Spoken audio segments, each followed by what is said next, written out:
জমায়েত করবেন না, নিজের নিজের কাজে চলে যান।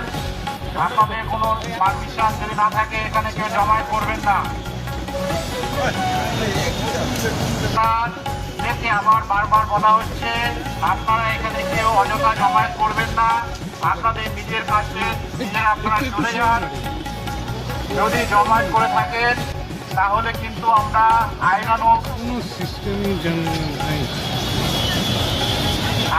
ব্যবস্থা নিতে বাধ্য হব। আপনাদেরকে অনুরোধ করা হচ্ছে আপনারা এখানে অযথা জমায়েত করবেন না, আপনারা আপনাদের নিজ কাজে চলে যান। আপনাদের যদি পারমিশন না থাকে তাহলে কিন্তু আমরা আইনানুগ ব্যবস্থা নিতে বাধ্য থাকবো। অযথা জমায়েত করবেন না।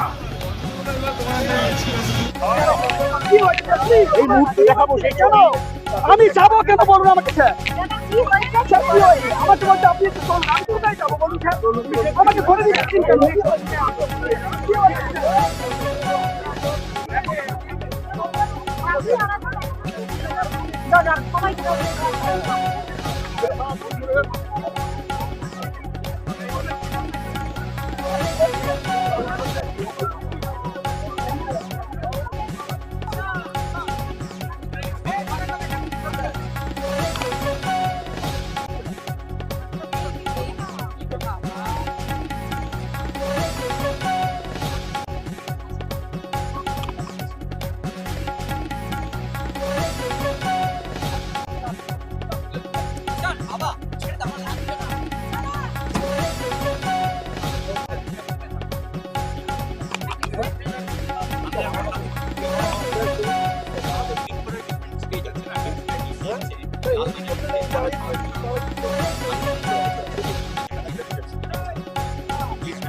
আচ্ছা আচ্ছা